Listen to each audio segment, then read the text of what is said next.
Pozor na to, čo kupujete svojim deťom a čo jete vy sami. Čítajte pozorne zloženie na obaloch potravín, aby ste sa vedeli sami správne rozhodnúť, čo dáte do úst. Mnohé jahodové jogurty, ako napríklad niektoré druhy od Temy, obsahujú červené farbivo karmín alebo karmíny, označené aj ako E120. Viete, čo to vlastne je? Toto farbivo sa vyrába zo sušených a rozdrvených chrobákov. Ale nejde len o to, že jeme hmyz. Zvyšky proteínov z týchto chrobákov sú pre ľudské telo neprirodzené a škodlivé. Ľudia po celom svete majú po zjedení tohto farbiva vážne problémy s trávením, bolesti žalúdka a črevné ťažkosti. Naše telo nevie tieto hmyzie látky správne stráviť.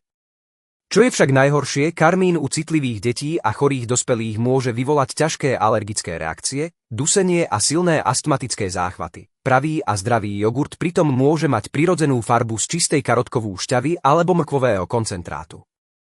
Pozrite sa sami na etiketu, keď na budúce pôjdete do obchodu. Vyberajte si vedome. Čítajte zloženie a chránte seba aj svoje deti pred problémami s trávením a astmou.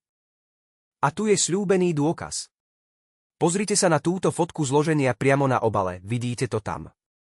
Na jednej strane výrobca správne uvádza, že jogurt obsahuje jogurtovú kultúru a živú mikroflóru.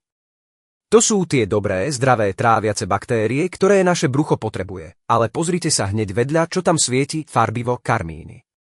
Úplne zbytočná chémia z rozdrvených chrobákov, ktorá citlivým ľuďom a astmatikom iba škodí a dráždi žalúdok.